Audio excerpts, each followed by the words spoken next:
Have you ever watched the person you love most in the world become a complete stranger right before your eyes?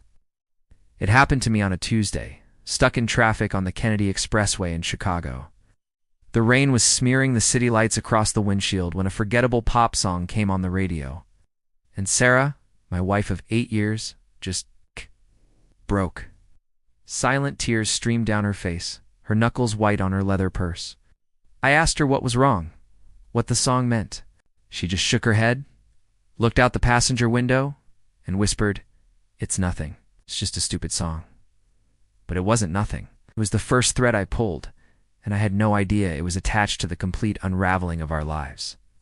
If you genuinely enjoy our stories, please subscribe to the channel. Tell us where you're from, what time it is right now. It's always fascinating to know how far our story flows. The strange moments started piling up like unread mail after that. She'd guard her phone like it was a state secret, the screen angling away from me whenever I entered a room. Her work dinners, once a monthly occurrence, became a weekly ritual. She'd come home smelling of a perfume that wasn't hers, an expensive wine. Her eyes holding a distant, satisfied sparkle that wasn't for me. When I'd ask about her night, the answers were clipped, vague. It was fine, just work. The woman I'd built a life with was replacing herself, brick by brick, with a cold, polished imposter. The warmth we shared was gone, replaced by a polite, chilling distance. The first real piece of evidence wasn't a smoking gun. It was a small, crisp piece of paper. A receipt from a hotel bar, the Berkshire Room, tucked into the pocket of her coat. It was dated from the previous Wednesday, the night of one of her work dinners. The charge was for 2 old-fashioned cocktails. It's time-stamped at 11:47 p.m. I knew her Company S events always ended by 9:30. My heart hammered against my ribs. I started digging, not with anger, but with a cold, surgical dread. I found the credit card statements. Dinners for 2 at Gibson's Bar and Steakhouse on Rush Street. Jewelry from a store I'd never taken her to. A weekend charge at the Langham Hotel, a place we'd only ever dreamed of staying. She wasn't just cheating. She was living a completely separate, luxurious life, funded by our joint account. When I tried to confront her, the manipulation was masterful. She twisted my concern into paranoia, my evidence into insecurity. "You're checking my receipts now? What's next? Are you going to put a tracker on my car?" She'd scoff, her voice dripping with condescending pity. "I can't believe how little you trust me.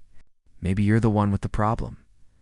She made me feel insane, like I was the one destroying everything with my jealousy. The affair partner, I soon learned, was her boss, Mark, a man with a smug smile, a 7-figure salary, and a wife of his own. I saw them once.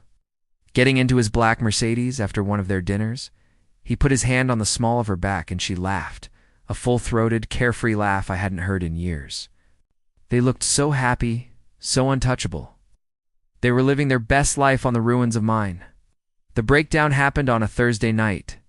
She was out again, and I was sitting in our dark living room. The faint glow of the city skyline, our only light, was staring at a photo of us from our honeymoon in Italy, 2 happy, naive kids who thought they had forever. The man in that photo was gone.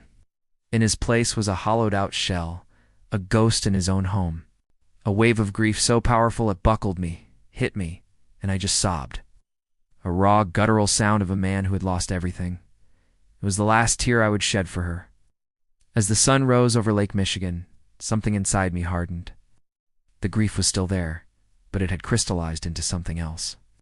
Something cold, sharp, and patient. The broken man was gone. A strategist was born. My revenge would not be a screaming match. It would be a quiet, systematic demolition. I hired the best divorce attorney in Chicago, a shark named Mr. Davies, and a private investigator, a former cop who moved through the city like a shadow. For 3 months, I played the part of the oblivious, slightly pathetic husband. Meanwhile, we gathered everything. Photos of Sarah and Mark entering and leaving the Langham. Copies of their explicit text messages. Financial audits showing she'd spent over $60,000 from our savings on her affair. The final piece of the puzzle was Mark. My pie discovered he was on the verge of a massive promotion to CEO of his company, a publicly traded corporation with a strict morality clause in its executive contracts. His entire career was built on a carefully crafted image of a family man. The trap was set. The exposure would be public, brutal, and perfectly timed. I waited for the day of the company's annual shareholder meeting, where Mark was set to be announced as the new CEO. His wife, a woman I'd never met, but who was also a victim, would be there. His children would be there. The entire board of directors would be there. The day before the meeting, my lawyer served Sarah with divorce papers at her office. The petition was thick, detailing every affair, every dollar spent, every lie she told. It included a motion to have her pay back every cent she'd stolen. She came home that night in a blind rage, screaming, threatening, but her eyes held a new emotion: fear. It was too late. The next morning, just as the shareholder meeting began, a comprehensive package from an anonymous source landed in the inbox of every board member and Mark's wife. It contained the photos, the hotel receipts, the romantic texts, and the financial audit. I was at home watching a live stream of the event. I saw the exact moment the poison spread. I saw board members looking at their phones, then at each other with panicked expressions. I saw Mark's wife, a poised woman in the front row, read the email. Her face didn't crumble. It hardened into marble. She stood up, walked over to her husband on the dais, and slapped him across the face with a resounding crack that the microphone picked up for the entire auditorium to hear. She said nothing, simply turned and walked out. The meeting was abruptly canceled. Mark was fired by noon. Sarah was fired an hour later. Their perfect world had been set on fire, and all they could do was watch it burn. The divorce was a formality. She had no fight left in her, lost her job, her reputation, and was forced by the court to liquidate her assets to pay back what she'd spent. The last time I saw her, she was moving her things out of our home, loading cardboard boxes into a beat-up sedan. She looked tired and small.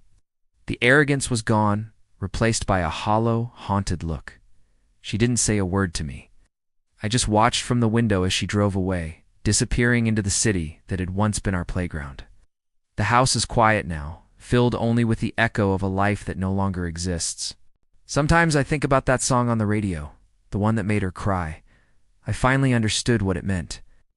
It was a song for him, a requiem for a secret life she was already mourning, long before I ever knew it was dead. The end.